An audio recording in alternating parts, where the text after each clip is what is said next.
Dennis Rader parecía el ciudadano perfecto. Padre de familia, esposo desde 1971, veterano de la Fuerza Aérea, graduado como funcionario de justicia en Wichita State, supervisor del censo y empleado de una empresa de alarmas en Wichita. Pero bajo esa apariencia de respetabilidad se escondía una paradoja psicológica perturbadora. Rader no era un impulsivo, era un narcisista obsesionado con el control y la dominación. Su vida ordinaria no era una fachada accidental, era su alimento. Cada apretón de manos en su iglesia luterana, cada inspección de seguridad, cada día en Park City como funcionario ejemplar, reforzaba su sensación de superioridad ante un mundo que no podía verlo. El patrón mental de Rader no era el caos, sino el cálculo frío disfrazado de normalidad. Entre 1974 y 1991, esa banalidad lo protegió mientras sembraba terror en Sedgwick. Porque el mal a veces no grita, se sienta en el banco de la iglesia y sonríe. Y esa sonrisa ocultaba un ego que, tarde o temprano, exigiría ser escuchado. Imagina al hombre que instalaba alarmas para proteger a tu familia. Ahora imagina que ese mismo hombre calculaba exactamente cómo anularlas en la oscuridad. Dennis Len Rader era eso, padre de familia, devoto de su iglesia luterana en Wichita, empleado ejemplar de una empresa de seguridad, el vecino que saludabas cada mañana. Pero tras esa fachada de ciudadano modelo se ocultaba una mente profundamente fragmentada. No mataba por impulso ciego, mataba por una necesidad insaciable de poder. Su patrón mental no buscaba el caos, sino el control absoluto.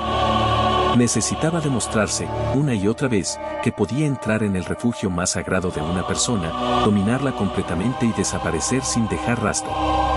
Era un juego perverso con reglas propias donde él siempre se designaba ganador. La psicología de Rader giraba en torno a la omnipotencia, el hogar ajeno se convertía en su tablero personal. Pero hay una ley inquebrantable en la mente narcisista, si no hay audiencia que admire tu poder, ese poder simplemente no existe. Y ese vacío, tarde o temprano, se convierte en su propia sentencia.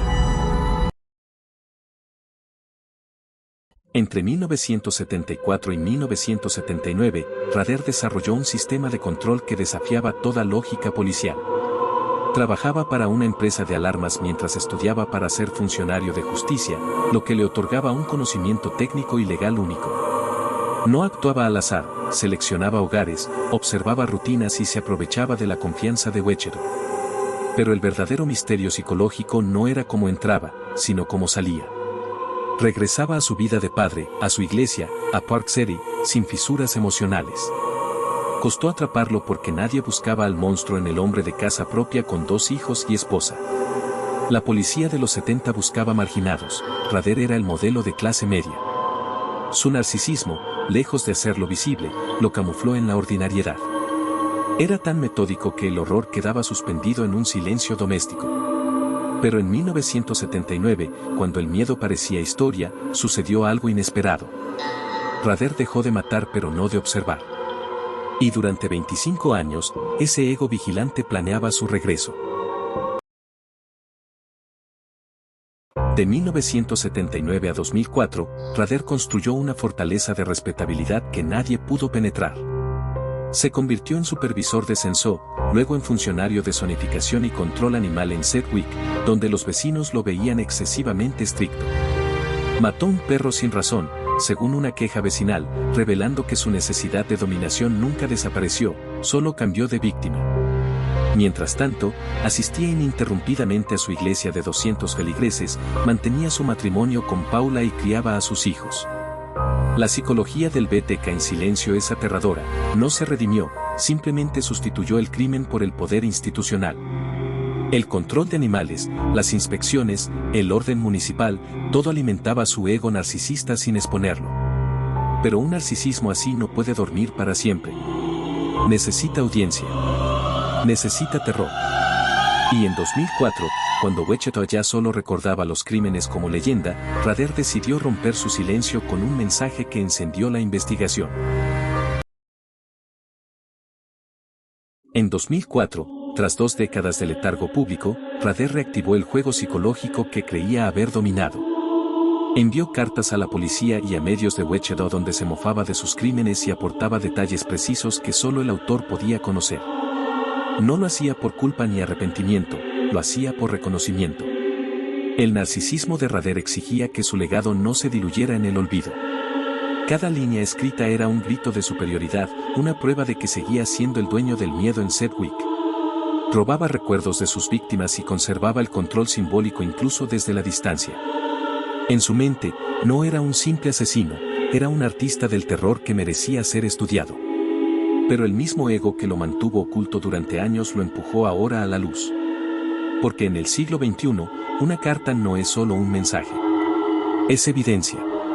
Y Rader, cegado por su propia grandeza, no calculó que el mundo había cambiado mientras él creía seguir siendo su dueño. Las comunicaciones de 2004 no fueron un regreso triunfal, fueron la primera grieta en su armadura de genio autoimpuesto. La policía de Wichita, que durante décadas no había podido encajar las piezas, ahora tenía material fresco para analizar. Rader creía que burlar a la justicia con pistas era una demostración de intelecto, pero confundió la arrogancia con la inteligencia.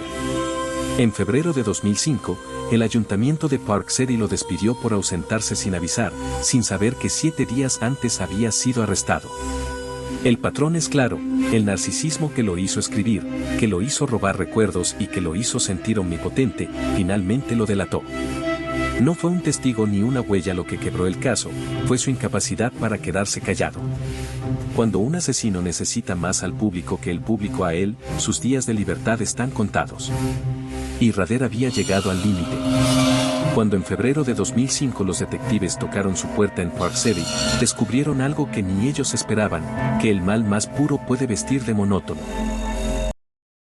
Dennis Rader fue arrestado en febrero de 2005 y condenado por 10 asesinatos cometidos entre 1974 y 1991 en Wichita y Sedgwick. Pero su captura no fue el final de una cacería policial brillante, fue la inevitabilidad de un ego que devoró su propia cautela. El ensayo criminológico que nos deja BTK es demoledor. Rader no era un depredador marginado ni un psicópata incontrolable, era un narcisista funcional que encontró en la normalidad su mejor refugio. El peligro no siempre viene del estruendo. A veces se sienta en la iglesia, trabaja en el ayuntamiento, saluda a los vecinos y vive en Park City durante 30 años. Su hija Carrie Rosen, hoy defensora de víctimas, colabora desde 2023 con investigadores, cerrando el círculo que su padre abrió con violencia. La paradoja del BTK es que no había dos Danes, el monstruo y el vecino eran la misma persona. Y en esa banalidad, no en el crimen, reside el verdadero retrato del mal.